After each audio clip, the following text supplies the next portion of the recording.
안녕하세요. 쓸데없이 공부 많이 하는 언니들 쓸공언니입니다. 저는 여러분의 글로벌 경제 감각을 관리해드리는 정관리입니다. 안녕하세요. 저는 여러분과 함께 경제 공부하는 최열정입니다. 네, 쓸공님들 지난 한 주도 잘 보내셨죠? 네. 아니, 계절이 바뀌면서 이 나른하기도 하고 좀 감기에 걸리신 분들도 많으신 것 같아요. 맞아요. 일교차가 큰데 네. 우리가 또 빠르게 봄옷을 입고 싶고 반팔 티셔츠를 입고 싶잖아요. 그래서 옷이 네. 가벼워지니까 네. 감기에 걸리시곤 하더라고요. 네, 그럼에도 불구하고 이렇게 자신의 발전을 위해서 또 쓸공 언니와 함께 공부하러 와주신 우리 쓸공님들 너무 반갑고요. 네. 또 응원합니다. 네. 네. 자, 열정 씨, 우리 예전 에피소드 중에서 154화 금융시장의 이해 1편 정의 기능 및 종류 기억나시나요? 기억나죠. 근데 꽤 오래전. 인데 이게 30회 전이잖아요. 네, 네. 그러니까 작년 초였던 것 같은데 네. 그때 우리나라 뭐 금융시장의 전체 구조도 살펴보고 네. 이제 앞으로 이제 금융 그에 대해서 좀 자세히 네. 공부해 보겠다라고 네. 했던 기억이 나죠. 네. 1년이 다 됐겠죠. 그렇죠? 아니 국부론 때는 좀 반응이 댓글이 있어가지고 네. 제가 장기 프로젝트를 했는데 시작을 했죠. 네, 시작을 했는데 이 금융시장에는 어려우신지 반응이 없더라고요. 그래서 원하지 않으시나 싶어가지고 그래가지고 1년을 안 하다가 왠지 또 찜찜한 거예요. 또 시작은 했는데 시작했는데 내가. 칼을 뽑았잖아요. 그치. 뭐라도 잘라야죠. 예, 그래서 이제 1년 전 에피소드를 다시 한다는 게 살짝 징그럽긴 한데. 근데 도움이 되는 내용인 것 같긴 해요. 그쵸? 우리가 사실 어떤 투자를 하든 네. 금융시장을 이해한다는 건 네. 이해하고 시작을 해야 되는 거지. 그쵸. 사실. 예, 금융시장을 이해해야 돈의 흐름을 이해하잖아요. 그렇죠, 맞아요. 예, 그렇죠. 그래서 이것도 이제 국부론 원정대처럼 이 장프가 될 것 같아요. 장기 프로젝트. 네, 그러네요. 그래서 오늘 에피소드 처음 들으시는 분들은 154화를 꼭 들어보셔야 돼요. 네, 듣고 이제 스텝 바이 스텝으로 나가시는 게 좋죠. 선행 코스예요. 꼭 들으셔야 돼요. 네. 자, 이 지난 시간 공부했던 내용을 아주 빠르게 살펴볼게요. 네. 금융시장을 크게 보면 전통적 금융시장, 외환시장, 그리고 파생금융상품시장으로 나눌 수 있고 그 중에서도 전통적 금융시장은 다시 분류하면 단기금융시장 그리고 자본시장으로 나뉜다. 예, 이렇게 얘기를 했었어요. 맞아요. 사실 1년 전 방송이라서 저도 가물가물하기는 한데요. 네. 그래도 기억은 나거든요. 네. 그래서 그때 이제 쉽게 얘기하면 돈이 짧고 빠르게 움직이는 단기 금융 시장과 그것보다는 이제 상대적으로 오랜 기간 이제 움직이는 자본 시장이 있다 이렇게 얘기해 주셨던 것 같아요. 네, 그렇죠. 기억력이 참 좋으세요. 다행이다. 기억이 나서. 자, 그 중에서 오늘은 돈이 빠르게 움직이는 단기 금융시장, 즉 머니마켓을 조금 더 자세히 들여다볼게요. 네. 이 단기 금융시장에서 거래되는 다양한 금융 상품들을 위주로 살펴볼게요. 이 단기 금융 시장이라고 하니까 말 그대로 짧은 기간 동안 돈을 빌리고 빌려주는 그런 시장이죠. 예, 맞아요. 급전. 급전. 이 보통 만기 1년 이내의 금융 상품이 거래되는 시장을 말하는데요. 네. 기업, 가게, 정부, 금융기관 같은 경제 주체들이 일시적인 자금 부족이나 여유 자금을 조정하기 위해 이용하는 시장이죠. 예를 들면 뭐 기업이 잠깐 돈이 부족할 때 빌려 쓰고 바로 갚는 이런 걸 들 수 있겠네요. 예, 그렇습니다. 이 반대로 여유 자금이 있는 기관이 단기 금융 상품을 사서 수익을 얻을 수도 있죠. 그래서 단기 금융 시장은 안정성과 유동성을 유지하면서도 일정한 수익을 추구할 수 있는 시장이라고 볼 수 있습니다. 사실 저 개인적으로는 네. 일단 투자를 할 때는 장기로 봐야 된다. 이게 머릿속에 박혀 있기 때문에 네. 단기 금융 시장에 대해서는 그렇게 많은 관심을 가지진 않아서 네. 좀 생소한 금융 분야이기도 하거든요. 네. 네. 맞아요. 이 생소하실 수 있는데요. 음. 단기 금융 시장에는 대부분 중앙은행, 상업은행, 증권회사, 보험회사, 연금기금 같은 금융기관들이 가장 활발하게 참여하는 시장이기 때문이에요. 이 금융권 종사자나 전문 투자자가 아니면 생소할 수밖에 없어요. 나뿐만 아니라 모든 개인들은 좀 생소할 수 있는 분야네요. 네. 하지만 우리도 알게 모르게 단기 금융시장에 참여하고 있어요. 아, 그래요? 네. MMDA, MMF, CMA 들어보셨죠? 그쵸. 네. 네. 이 다른 거 몰라도 주식하시는 분들은 최소한 CMA는 알고 계실 거예요. 그쵸. 예. 주식하려면 CMA 계좌부터 만들고 시작하니까. 예, 사실 원래 필수는 아닌데 네. 증권사에서 만들라고 하니까 필수인 것처럼 얘기하잖아. 그쵸. 이게 유리하다고 하니까. 예, 그죠. 예. 다들 만드신다니까. 네.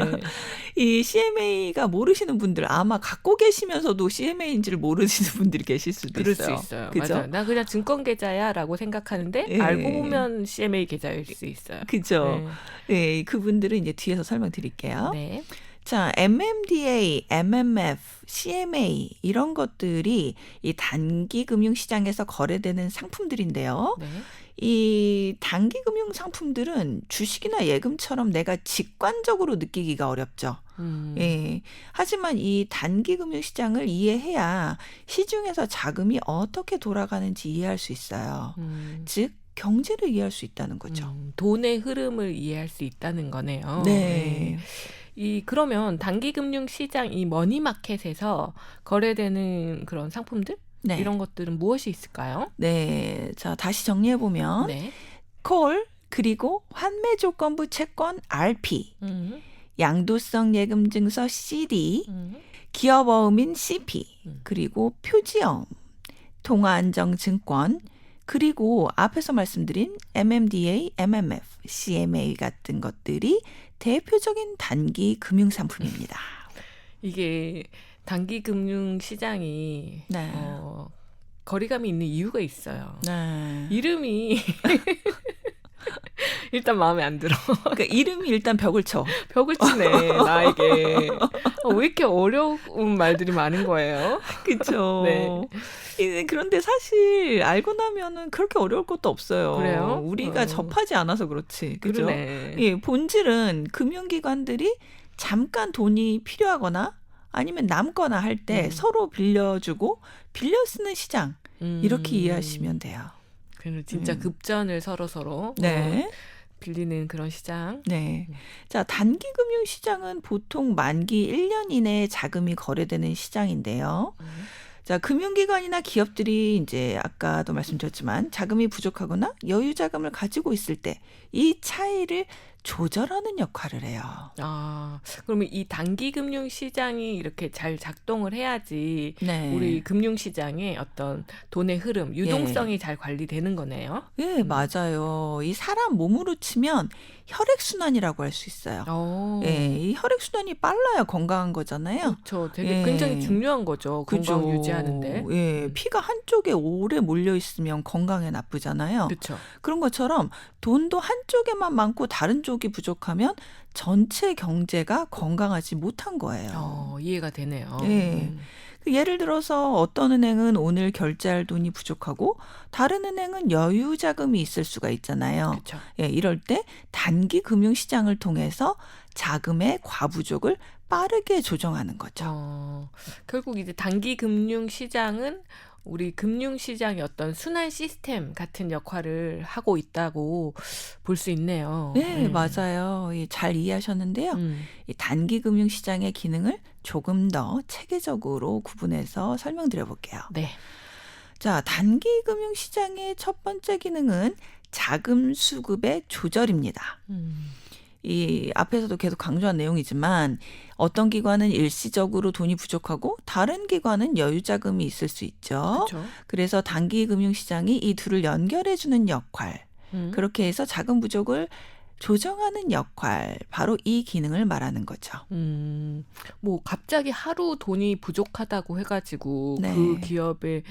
그 기업이나 뭐 은행이 망하거나 이러면 정말 큰일인 거잖아요. 그렇죠. 그러니까 이렇게 이제 단기금융시장의 조정 역할이 네. 돈이 놀지 않고 잘 순환해서 그런 이제 갑자기 문제가 하루 정도 문제 생기는 그런 기업이나 은행들에게 도움을 줄 수 있는 그런 상황을 만드는 거네요. 네, 맞아요. 이것이 단기 금융시장의 핵심 기능입니다. 자, 그다음 두 번째 기능은 유동성 관리인데요. 네.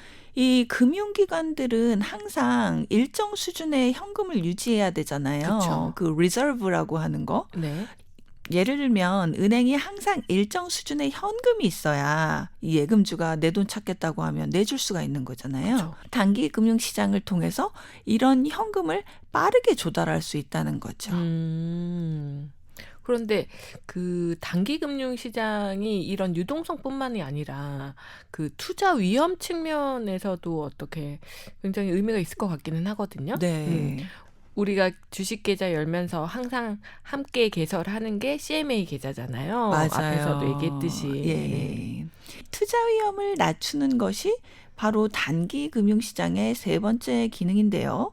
그 CMA 같은 경우에 네. 우리가 적극적으로 투자하기 싫을 때 거기다가 돈을 잠시 놔두는 거잖아요. 그렇죠. 그죠? 그러면 어느 정도 조금의 이자는 있으니까. 예, 위험은 없으면서 이자는 또 주잖아요. 그쵸. 그죠? 네. 그래서 투자 위험을 낮추는 기능이 있다는 건데요. 단기 금융 상품은 일반적으로 만기가 짧고 가격 변동이 크지 않기 때문에 자본 손실의 위험이 상대적으로 낮습니다. 그래서 금융기관들은 주식이나 장기 채권 가격이 떨어질 것 같을 때 단기 금융 상품으로 자금을 이동시켜서 위험을 줄이기도 하죠. 그러니까 장기적으로 봤을 때 더 변동성이 커지는 그런 네. 위험이 있을 수 있으니까 네. 특정 시점에는 요거를 단기 금융 상품으로 이동을 해서 좀 안전하게 보관을 하고 있다. 네. 이런 말씀이신 거죠? 예. 그야말로 일종의 안전한 대기 장소 같은 역할을 하는 거네요. 네, 그렇죠. 그러니까 우리가 이런 은행기관이 하는 일을 우리도 CMA를 통해서 개인적으로 하고 있는 거죠. 예, 너무 위험하다 싶을 때는 투자를 안 하고 CMA 넣어놓잖아요. 예. 몰랐네. 나는 내가 그런 역할을. 그냥 이렇게 자연스럽게 하는 일들이 어떻게 보면은 은행이 하는 그런 고난이도 투자 전략이었네요. 그렇죠. 네. 아니 좀 증권회사에서 이런 거 좀 가르쳐주면 안 되나? 그죠? 그럼 내가 하는 일의 의미를 알고 하면은 더 재밌을 것 같은데 투자가. 근데 그 모든 투자자들한테 이걸 다 알려주려면 자문 서비스가 어느 세월에. 그러니까. 우리 방송 보시면 다 알게 되니까. 그죠. 우리가 그 역할을 하는 거지. 그죠. 거의 이거 뭐 은행 VIP 수준으로 설명해 드리는 거네. 그러네. 네, 다음 기능으로 넘어가 볼게요. 네. 자, 단기금융시장의 네 번째 기능은 통화정책을 시장에 전달하는 역할을 한다는 겁니다. 이 통화정책은 중앙은행에서 결정하는 거잖아요. 네. 그러면 단기금융시장이 중앙은행 정책과도 굉장히 빠르게 연결된다 이런 의미인 거죠? 네, 맞습니다. 이 중앙은행이 공개시장 조작 같은 정책을 통해서 금리를 조정하면 그 변화가 단기금융시장에서 가장 먼저 나타났죠. 그렇죠. 이 관련 에피소드 124화 금리를 소개합니다. 이게 연관 에피소드인데 꼭 들어보세요. 이 에피소드는 왕초보 슬공님들한테 너무너무 그 피해가 되고 살이 되는 에피소드입니다. 그렇죠. 금리를 좀 이해할 수 있는. 네, 꼭 들어보세요. 네. 다시 이야기로 돌아올게요. 네. 중앙은행이 금리를 조정하면 이 금리 변화가 일단 단기 금융시장에서 먼저 반영이 되고 채권시장, 대출금리, 투자결정 등 금융시장 전반으로 확산됩니다. 다시 말하면 이제 단기 금융시장의 어떤 금리 움직임이 전체 금융시장의 어떤 신호탄? 이런 역할을 한 거네요. 네, 딱 맞는 비유예요. 네. 그리고 추가적으로 단기 금융시장이 잘 발달하면 금리 차이를 이용한 차익 거래가 활발해져서 금융시장 간 연결성도 높아져요. 그렇구나. 다시 한번 정리를 해보면 단기 금융 시장은 첫째 자금 수급을 조절하고 두 번째는 금융기관의 유동성을 좀 관리해주며 또 셋째 위험을 줄이는 투자 수단이 될 수도 있고 마지막으로 중앙은행 통화 정책이 시장에 전달되는 그런 통로 역할을 한다. 이런 이야기네요. 네, 맞습니다. 아주 깔끔하네요. 단기 금융 시장의 규모는 상대적으로 작아 보여도 이 금융 시장 전체의 안정성과 효율성을 유지하는데 매우 중요한 역할을 하는 시장이라고 할 수 있어요. 그치. 이게 우리가 늘 이게 주식 시장, 채권 시장 이런 것만 관심이 사실 있잖아요. 네. 그래서 좀 더 관심이 없는 분야라고 생각을 했는데 네. 굉장히 중요한 역할을 이 자본 시장에서 맡고 있다는 걸 오늘 이 시간을 통해서 저도 확실히 알게 된 것 같아요. 그렇죠. 자, 이번엔 단기 시장에서 거래되는 금융 상품에 대해서 자세히 알아볼게요. 네. 자, 경제 뉴스에서 이름은 많이 들어봤지만 뭔지는 모르겠는 것들. 그죠? 왠지 먼 나라 이야기 같이 느껴지는 단어들. 콜 시장, RP, CD, CP. 네, 이런 상품들을 좀 알아보기로 해요. 네. 우리가 직접 만질 일은 없어도 난 좀 알고 싶어. 맞아. 그죠? 어렴풋하게 이런 게 있다는 거는 아는데 네. 뭐 설명하라 그러면은 막막한 그런 아이들이 그죠? 자, 콜 시장 이야기부터 해볼게요. 네, 이것도 역시 아침에 이제 뉴스 보거나 아니면 경제신문 딱 펼치면 네. 뭐 오늘 콜 금리가 얼마다라는 네. 얘기부터 나오잖아요. 네, 그렇죠. 네. 저도 어렸을 때 아니 저 콜 금리가 뭘까 항상 궁금했어요. 맞아. 네. 콜 금리 이게 굉장히 전문적인 언어처럼 들리고 네. 뭐 하여튼 굉장히 낯설어요. 그렇죠. 네. 그래서 이제 콜 거래라는 건 금융기관끼리 초단기 자금을 빌려주는 거래래요. 네. 이제 전화해서 빨리 빌리는 거죠, 콜. 근데 이제 보통 하루에서 며칠 정도 빌려주는 경우가 많다고 해요. 사실 뭐 우리 지인들끼리도 네. 하루짜리 돈거래 잘 안 하는데 네. 이 큰 기관들이 하루짜리 돈거래를 한다니까 네. 좀 이상하기도 하면서 네. 그런 것도 있구나 싶네요. 예, 맞아요. 이 콜 거래는 하루짜리 돈 거래도 많아서 영어로 overnight money라고도 한대요. 예를 들면 은행이 오늘 결제해야 할 돈이 잠깐 부족하면 다른 은행에서 하루 동안 빌리는 거죠. 그래서 이제 콜 금리가 금융시장 금리의 사실 기준처럼 쓰이기도 하잖아요. 네, 그렇죠. 이 금리를 기초로 나머지 금리들이 결정되니까요. 이 콜 시장은 중앙은행의 정책금리 변화가 가장 먼저 반영되고 그 금리가 나머지 시장에도 반영되도록 하는 통로 역할을 합니다. 자, 그 다음 상품 알아볼게요. 네. RP. 이거는 조금 관심 있으신 분들, 투자에 관심 있으신 분들은 많이 들어보시긴 했을 거예요. 맞아요. 들어봤어요. 예. 이게 뭐 은행에서 투자 상품 우리 계약서 쓰고 그럴 때 이게 RP에 뭐 투자됩니다. 뭐 이런 식으로. 근데 뭔지 모르겠지만 투자 됐는가 보다 그냥 그죠.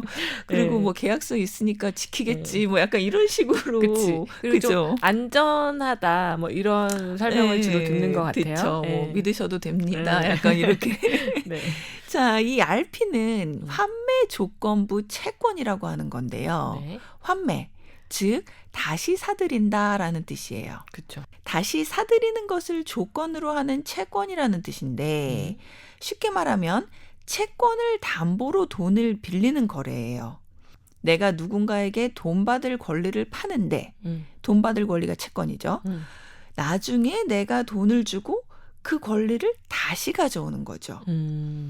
지금 채권을 팔지만 나중에 다시 사오기로 약속하는 구조인 거예요. 이게 약간 채권을 주면서 이거 네. 내가 다시 가지러 올 거야라고 하는 거잖아요. 네. 이게 그 뭐냐 전당포 같이 생각하셔도 그러니까. 돼요. 네. 전당포. 전당포가 딱 떠올랐거든요. 그쵸, 네. 예. 그래서 이 형식상으로는 사실 채권 매매라고 이게 이야기를 하지만 네. 사실 담보가 있는 뭐 담보로 맡기는 그 네. 담보부 단기 대출 이런 느낌이 더 크네요. 예, 예. 맞아요. 그래서 안정적이라는 거예요. 담보가 그러네. 있어서. 그러네. 그래서 네. 증권사나 은행 그 직원들이 이건 안전한 겁니다라고 말하는 이유가 이겁니다. 굉장히 네. RP를 설명하는데 전당포가 나. 생활 밀착형 설명. 그렇죠. 네. 자, 이 금융기관 입장에서는 안전하게 단기 자금을 조달하거나 운용할 수 있는 수단. 이것이 바로 환매 조건부 채권 RP입니다. 그러네요. 예. 이 채권이란 담보가 있는 건데요. 그래서 개인들도 RP 상품을 투자 상품으로 접하기도 하죠. 네. 예. 증권사에서 판매하는 RP 상품은 단기 자금 운용 상품으로 많이 활용됩니다. 이쯤 되면은 너무 상품명도 많이 나왔고 어렵다라고 생각하시는 우리 쓸공님들도 계실 수 있을 것 같아요. 네, 사실 굉장히 천천히 자세하게 설명하는데도 어렵잖아요. 그렇죠. 근데 우린 이거를 증권사 가면은 한 2, 3분 만에 듣잖아, 이 설명을. 그러니까. 그치? 뭔지 모르고 그리고 2, 3분 안에 설명하니까 알아야만 할 것 같잖아요. 그치. 끄덕끄덕 해야 될 것 같아. 그리고 모르는 내가 뭐 약간, 왠지 이상해. 이상한 것 같고 왠지 약자인 것 같고. 그래서 알겠다고 하고 나와서 고민하게 되지. 내가 제대로 한 게 맞나? 내 돈 내 투인데 내가 약자가 된 입장. 그러니까 이번 기회에 어려워도 한 번쯤은 공부를 해보겠다 생각을 해주시면 좋을 것 같아요. 네, 그렇죠. 그래서 이제 너무 어렵다 이러시는 분들은 대충 개념만 파악하셔도 그죠. 이게 성공하신 거예요. 맞아. 네, 그러니까 오늘은 단기 금융시장이 이런 거고 어떤 상품들이 있다 이 정도만 아셔도 됩니다. 네. 네, 필요할 때 이제 증권사 가시기 전에 좀 인터넷 서치도 하시고 GPT한테 물어보셔가지고 네, 더 자세히 공부하시면 되니까. 맞아요. 네. 자, 그 다음은 CD로 넘어갑니다. 네. 양도성 예금 증서죠. 이것도 뉴스에서 자주 봤는데요. 네. 뭐 자금 횡령이나 상속세 회피 이런 좀 안 좋은 뉴스에 많이 들어본 것 같아요. 그렇죠. 네. 예전에 그 디지털 금융이 발달하지 않았을 때, 그죠? 좋지 않은 뉴스들에서 많이 들렸던 CD, 그죠? 지금은 이 어둠의 자리를 비트코인이 많이 가져갔지만, 네. 예, 이 CD는 은행이 발행하는 정기 예금 증서입니다. 가장 큰 특징이 시장에서 사고 팔 수 있다는 거예요. 정기 예금인데 네. 일반 정기 예금인데 네. 그걸 사고 팔 수 있다고요? 네. 중간에 팔 수 없는 거 아니었나? 정기 예금은? 그죠. 팔 수 없잖아요. 예금 같은 경우에 해지를 한 다음에 돈으로 바꿔서 남한테 줄 수는 있어도 통장을 그대로 주면 그 사람이 못 찾잖아요, 돈을. 그렇지. 이거 그죠? 너해 한다고 그 사람이 다른 사람이 가서 내 통장을 찾을 수는 없죠. 그렇죠. 예금주 이름만 딱 바꾸기도 어렵고 그쵸. 불가능하죠. 네. 그런데 CD라는 증서 형태의 예금이라서 양도가 가능합니다. 네. 무기명 증서라서 이름이 적혀 있지 않아요. 어떻게 보면 현금과 비슷하죠. 그러네요. 네. 이 증서만 들고 가면 은행에서 돈을 내주니까요. 네. 이 현금과 비슷한 성격이라서 금융기관이나 투자자들이 단기 투자 상품으로 사용합니다. 그래서 CD 금리도 금융시장 금리의 중요한 지표 중 하나예요. 그렇구나. 네. 이 CD 하니까 또 갑자기 떠오르는데 요새 넷플릭스 드라마 레이디 두아 보셨나요? 네. 너무 재밌죠. 설날에 열심히 봤네. 그죠. 그냥 정주행하는 드라마가 저는 많지가 않은데 정주행을 했어요. 네. 근데 그게 이제 실제 있었던 명품 사기 사건을 모티브로 해서 유명하잖아요. 그래요? 네. 실제? 네. 그건 몰랐어요. 한번 찾아보세요. 빈센트 앤 코 시계 사건이라고. 진짜 재밌어요. 그렇구나. 네. 근데 이제 이 드라마에서 보면 사채업자 회장님이 돈을 빌려가는 고객에게 CD 다발을 건네주는 장면이 나오잖아요. 그래요? 네. 그 재벌 아들이었나 뭐 음. 안경 쓰신 분이 딱 돈을 받아가죠. 네. 그래서 이제 너무 금액이 크니까 현금 다발로도 못 주고 양도성 예금 증서 CD를 주는 거예요.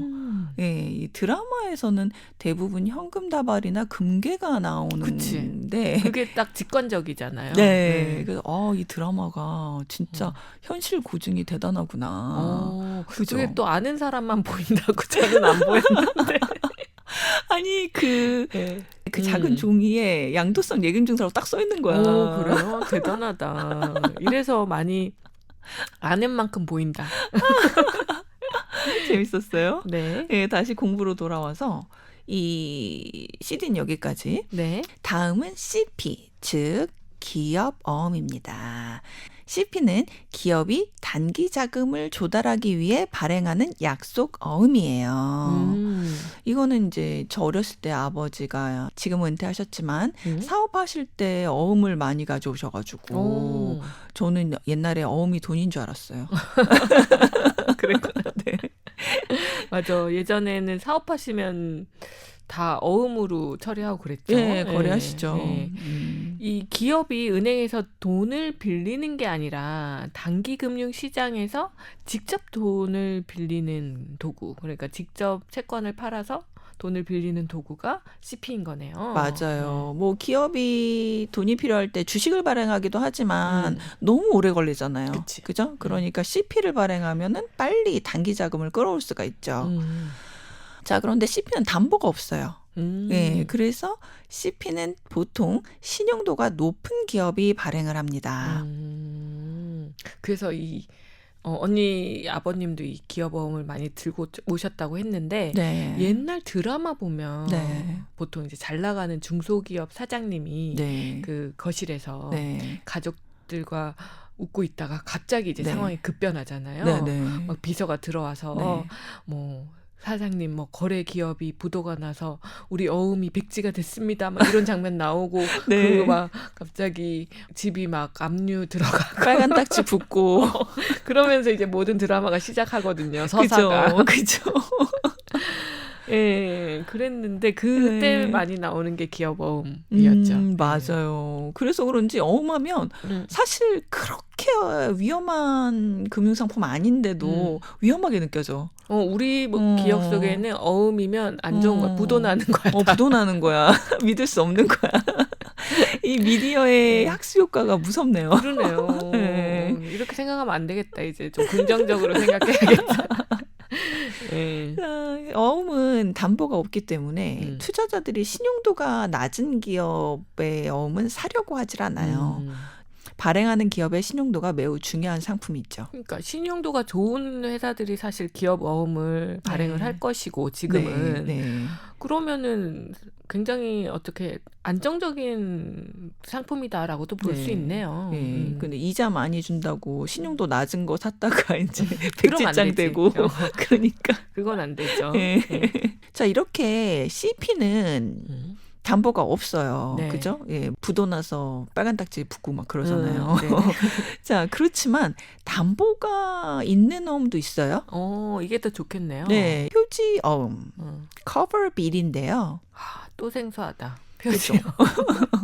그죠? 이 표지 어음은 생소할 수밖에 없는 게 은행 간의 거래가 많기 때문이에요. 그치. 우리가 잘 취급할 수 없는 상품들이니까. 네, 기업어음은 뭐 어린 나도 봤을 정도로 흔하지만 표지어음은 은행 간에 거래되기 때문에 표지어음은 금융기관이 발행하는 어음에 채권을 담보로 붙여서 발행하는 상품입니다.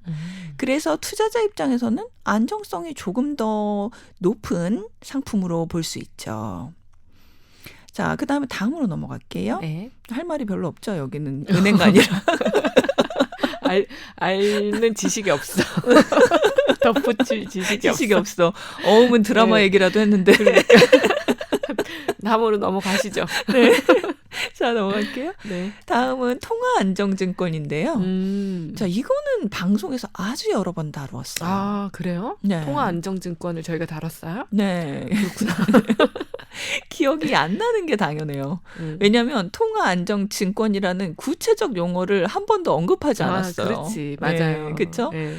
이 한국은행이 시중의 통화량을 조절할 때 채권을 발행하거나 채권을 매수하잖아요. 예. 채권을 발행하면 통화량 줄고 매수하면 늘고 예. 이 거시경제의 기초 중의 기초 원리. 여기서 사용되는 채권이 바로 통화안정증권이에요. 그 통화 정책에서 사용되는 그 채권이 네. 그 채권의 이름이 바로 통화안정증권이었군요. 예, 오늘 알았네요. 네. 이 채권의 발행과 네. 매수가 단기 금융시장에서 이루어진다는 거 진짜 네. 오늘 알았네요. 그러네요. 네. 나는 그냥 한국은행에서 채권 발행하면 어딘가로 흘러가겠지 이렇게 생각했어. 자, 재밌네요. 네. 자, 통화안정증권은 이름 그대로 통화량을 조절하기 위해서 한국은행이 발행을 하는데요. 네. 자, 이것이 바로 단기 금융시장에서 유통됩니다. 여기까지는 이제 좀 먼 나라 이야기였죠. 그렇죠. 네, 전문 금융인들에게만 익숙한 이야기. 여의도나 광화문에 계신 분들이 좀 잘할 것 같은 그쵸. 이야기. 맞아요. 하지만 우리에게 익숙한 상품들이 나옵니다. 자, 먼저 MMDA. 자, MMDA는 Money Market Deposit Account의 약자인데요. 네. 쉽게 말하면 금리가 비교적 높은 수시 입출금 예금입니다. 자, 일반 예금보다 금리가 높지만 일정 금액 이상을 유지해야 하는 경우가 많죠. 그래서 기업이나 큰 자금을 운용하는 투자자들이 자주 이용합니다. 자, 이런 면에서 이 MMDA도 먼 나라 이야기일 수도 있긴 해요. 그렇죠. 많이 네. 우리가 활용하지 않는 상품이죠. 네, 그렇긴 해요. 근데 뭔가 들어보기는 한 거. 그렇죠. 들어보기는 했지, MMDA라는 거를. 다음 상품은 우리에게 조금 더 익숙한 상품인데요. 바로 MMF. 자, MMF는 Money Market Fund의 약자예요. 네. 단기 금융 상품에 투자하는 펀드입니다. 이건 저도 갖고 있어요. 오. 네. 펀드니까 네. 투자자들 돈을 모아서 단기 상품에 투자하는 그런 펀드 맞죠? 네, 맞습니다. 열정 씨가 MMF 상품에 투자하면 열정 씨 돈이 CP나 CD 같은 단기 상품에 투자되는 거예요. 그쵸. 그러니까 열정 씨 돈이 재벌 아들한테 갔을 수도 있어. 그러네. 내가 돈을 대주고 있었네. 그치. 그 사람 갚아야 돼. 그러네요. 자, 돈을 빨리 쓰고 빨리 갚기 때문에 수익성은 뭐 아주 높지는 않을 수 있어요. 네. 자, 그렇지만 안정성과 유동성이 비교적 높다는 특징이 있습니다. 그래서 자산 운용에서 대기자금 운용 수단으로 많이 사용됩니다. 저도 주식 투자 안 하는 자금들이 보통 MMF에 들어가 있긴 해요. 그죠. 네. MMF나 CMA에 왔다 갔다 넣으시죠. 그쵸. 예. 근데 MMF가 조금 더 CMA보다 조금 높아서 예, 아마 많이 사용하실 거예요. 네. 자, 이제까지 생소한 것들을 소개받느라 힘드셨죠? 그쵸. 이제 드디어 마지막 우리에게 가장 친숙한 것이 나옵니다.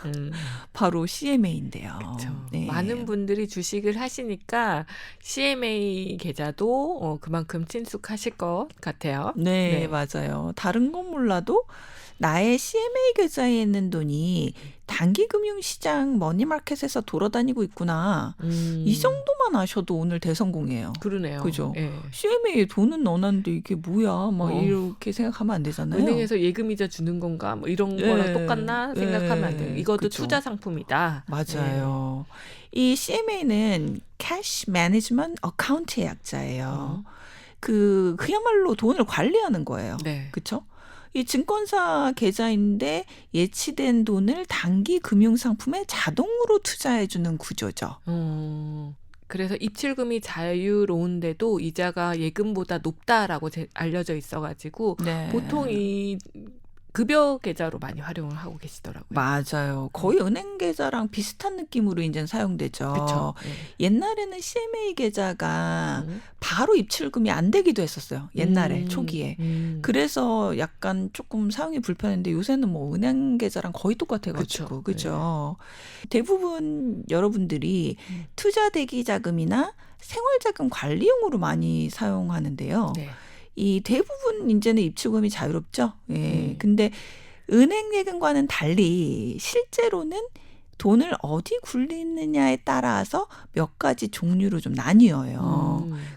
출금에 약간의 제한이 있는 경우도 있고요. 이자도 조금씩 다릅니다. 네. 그중 가장 흔한 것이 RP형 CMA인데요.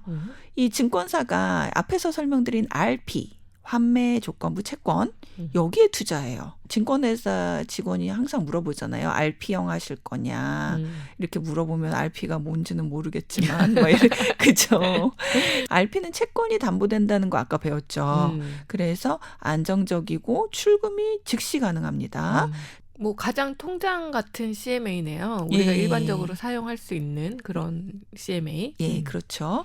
다음으로 흔한 CMA가 MMF형이죠. 네. 이것도 이제 RP로 하실래요? MMF로 하실래요?를 가장 많이 물어보시죠. 비슷한 것 같은데 아무거나 해주세요. 이러면 안 돼요. 이 돈이 MMF에 들어가서 CP, CD, 단기채 같은 금융상품에 역시 투자됩니다. 좀 더 다양한 단기 상품에 투자가 되는 거네요. 네. 그래서 이제 그 RP형이 조금 더 안정적이기 때문에 약간 이자가 낮기도 하고, 네. 그다음에 MMF 시장이 좋을 때는 MMF가 높기도 한데, 뭐 두 개 차이가 아주 크진 않더라고요. 네, 그게 뭐 내가 막 집중할 만큼의 차이는 아니야. 그치. 그리고 우리가 막 이거를 사실 장기로 여기에 예금을 넣어놓는 게 아니다 보니까, 뭐 1%, 2%의 차이가 우리가 금액이 크지 않으면 사실 와닿지는 않죠. 맞아요. 와닿는 금액은 아니야. 예, 그래서 RP형과 MMF형의 차이가 있다면 금리가 시장 상황에 따라 조금씩 이제 변하는데 이제 그게 조금 더 뭐 RP보단 조금 더 있을 수도 있고 애매하네요. 자, 단정은 하지 않겠습니다. 네, 하지 마세요. 네. 자, 이게 펀드니까 환매하는 시간이 또 필요해요. MMF잖아요.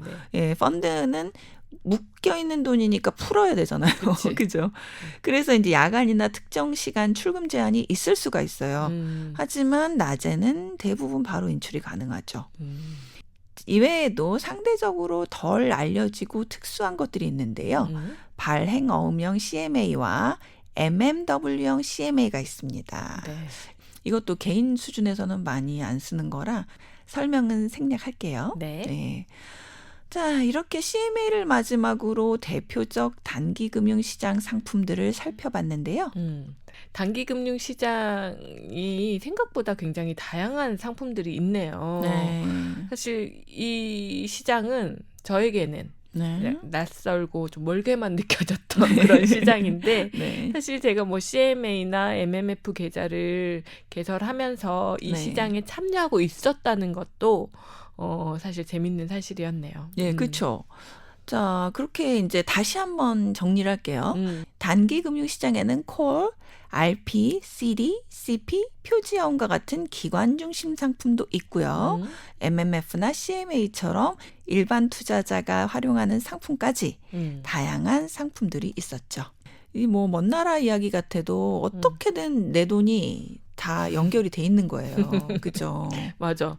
내가 이거를 주식 계좌라고 생각을 다 통틀어서 할 뿐이지 그 안에서도 사실 내가 주식에 투자하고 있는 돈은 뭐 따로 있고 또 단기 금융 상품에 투자하고 있는 돈도 일부 여유 자금이 있고 이렇게 생각을 해야겠네요. 네, 그래서 그 돈이 단기 금융 시장으로 흘러 들어가서 우리나라 국가 경제를 받치고 있다. 그렇죠. 돈이 잘 흐를 수 있도록 뭐 이렇게 그런 역할을 하고 있다. 내 돈이라는 걸 알 수 있네요. 이렇게 오늘 공부를 마치고 나니까 결국 이제 단기 금융시장의 이 핵심 역할이 금융시장의 유동성을 유지하는 거다라고 하셨으니까 이 유동성은 결국 개인의 자금 유동성에도 영향을 미치는구나 이런 생각까지 듭니다. 네, 맞습니다. 이 단기 금융시장이 잘 작동해야 내 주머니에 돈이 쉽게 들어오는 거예요. 그렇죠? 또 크게 보면 금융 시스템 전체가 안정적으로 돌아가는 거고요. 그치. 자, 오늘은 단기 금융 시장의 기능과 주요 금융 상품들을 정리해 봤습니다. 이 슬공님들 오늘도 함께 해주셔서 감사드리고요. 단기 금융 시장은 금융 시스템의 혈액 순환을 시켜준다고 했잖아요. 그렇죠. 예. 네. 이 방송 들으시고 이 혈액 순환도 시킬 겸 이 잠시 스트레칭이나 산책을 나가 보시는 건 어떨까 싶네요. 맞아요. 공부하느라고 그래도 이 금융 상품들 꽤 어려운 단어들도 많이 나왔고 해서 우리 뇌로 이제 혈류가 많이 몰렸을 수도 있거든요. 네. 이걸 좀 내려줘야죠. 네, 그렇습니다. 네. 자, 다음 주에도 건강한 모습으로 다시 만나요. 네. 다 같이 실공합시다. 실공합시다.